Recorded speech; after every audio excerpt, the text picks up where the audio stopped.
कहते थे अमीर पे भरोसा नहीं करना चाहिए, लेकिन मैंने किया। और आपने क्या किया? आपने अपना वादा तोड़ा और मेरा भरोसा भी तोड़ा सेठ। माँ कहती है सर फोड़ने वाले से ज्यादा बुरा भरोसा तोड़ने वाला होता है। बेटा, आप ऐसा इसलिए बोल रहे हो ना क्योंकि मैं उस दिन आपको लेने नहीं आया। I'm sorry बेटा, प्लीज मुझे माफ कर दो।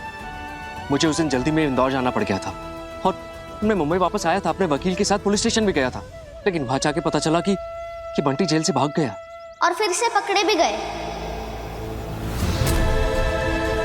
जेल से निकलते ही भिड़े शेख ने हम सब लोगों को किडनैप कर लिया था। किडनैप?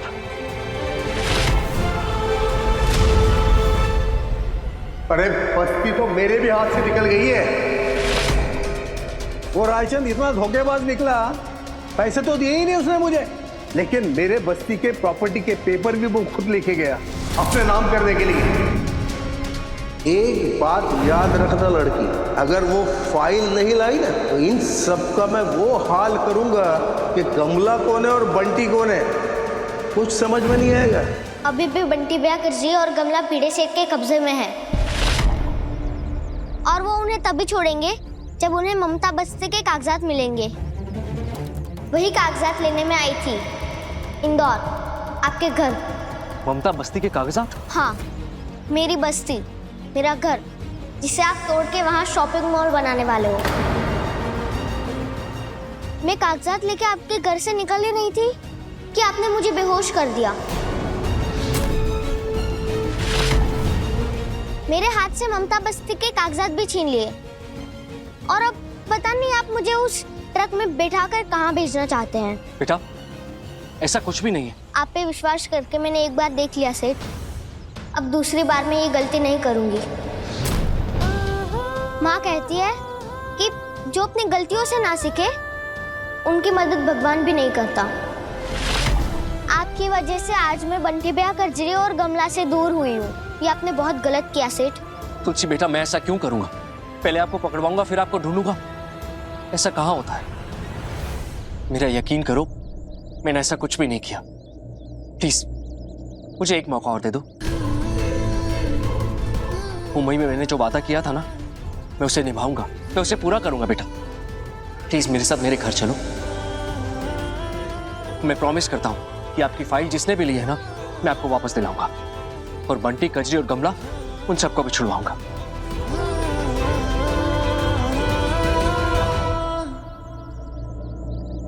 माँ कहती है दिल और दिमाग दोनों अलग अलग बातें करे तो दिल की सुननी चाहिए, और मेरा दिल कह रहा है कि आप पे और एक बार भरोसा करके देख लो। लेकिन इस बार आप वादा नहीं तोड़ोगे ना? नहीं तुलसी बेटा, प्रॉमिस तुलसी, इस बार कुछ गलत नहीं होगा।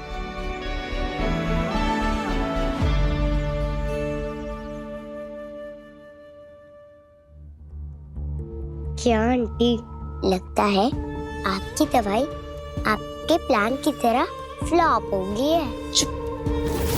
जमीन से निकली नहीं, कैंची की तरह जुबान चल रही है तेरी।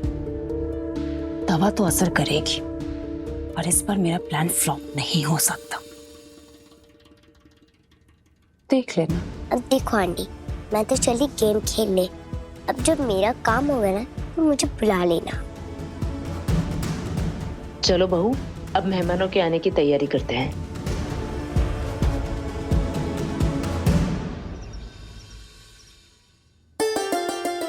ये लीजिए, आप सबके लिए मम्मी जी ने बहुत प्यार से बनाया है लड्डू।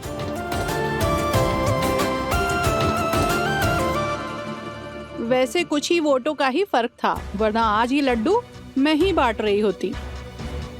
जीत तो जीत होती है सुमन जी, और विमला जी तो अच्छे खासे मार्जिन से जीती हैं। इनसे बेहतर और कोई कैंडिडेट तो था ही नहीं, और रायचंद साहब के बीमार पड़ने के बाद जिस तरह से विमला जी ने ये सब कुछ संभाला है, वो अपने आप में बड़ी जीत है। हाँ हाँ बिल्कुल, सब कुछ परफेक्ट होता है विमला जी का तो। घर बाहर, बच्चे, बहू। वैसे बहू से याद आया, आपकी बड़ी बहू जानकी कैसी है? ठीक है बहू, नहीं नहीं, सुनने में आया था कि कभी कभी जोर जोर से चिल्लाने की आवाजें आती हैं उसकी।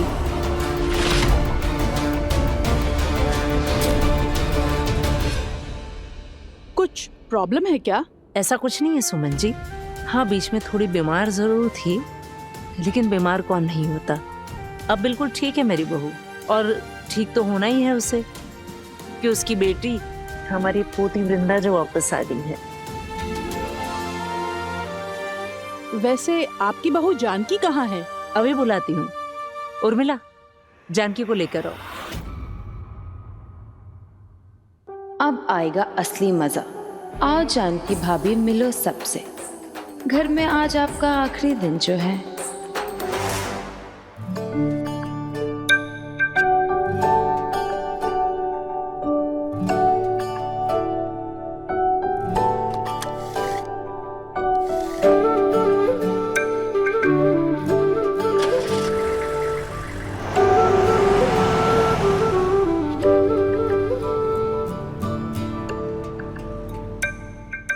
आधे रास्ते से आ रहे हो?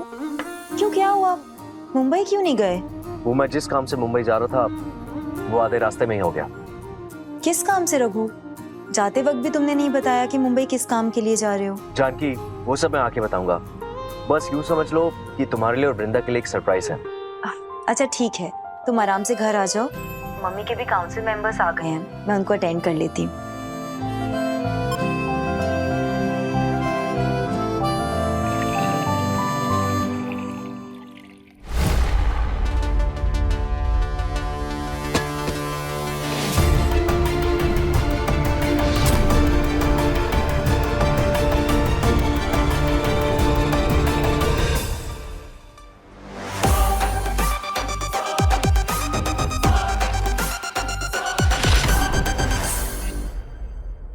ये अचानक से चक्कर क्यों आ रहे हैं मुझे?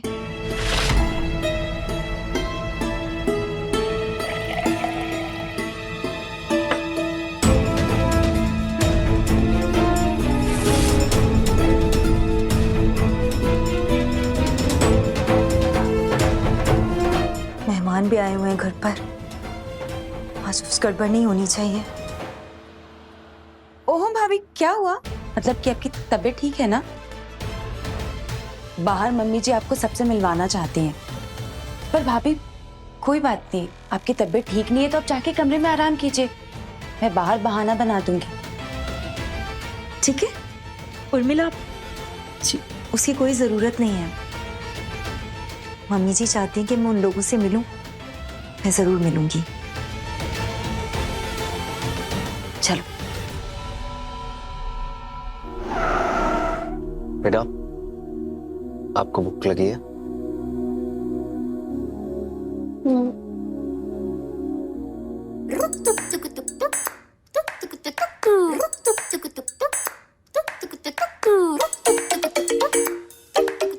जैसे आपकी माँ कहती है ना, वैसे मेरी भी माँ कहती है कि जब भूख लगी हो तो गुस्सा नहीं करना चाहिए और जो मिले उसे खा लेना चाहिए। अच्छा, मेरे कहने से ना सही, माँ के कहने से तो खा लोगी?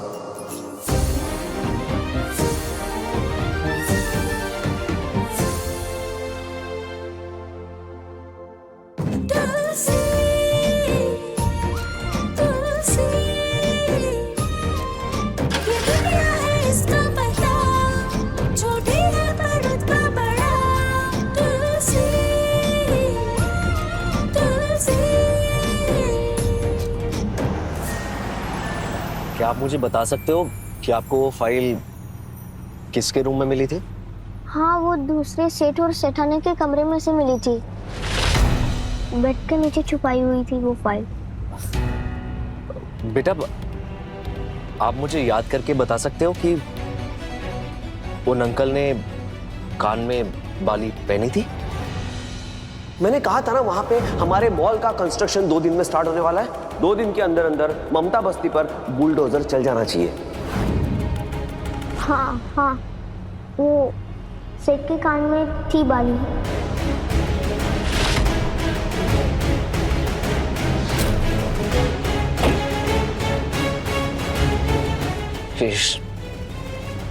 तूने इतनी गिरी हरकत क्यों की?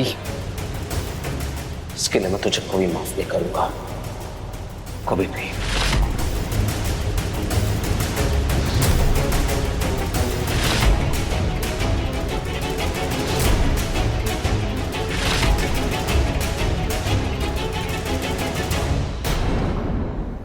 दंगल एक्सप्रेस चैनल को सब्सक्राइब करिए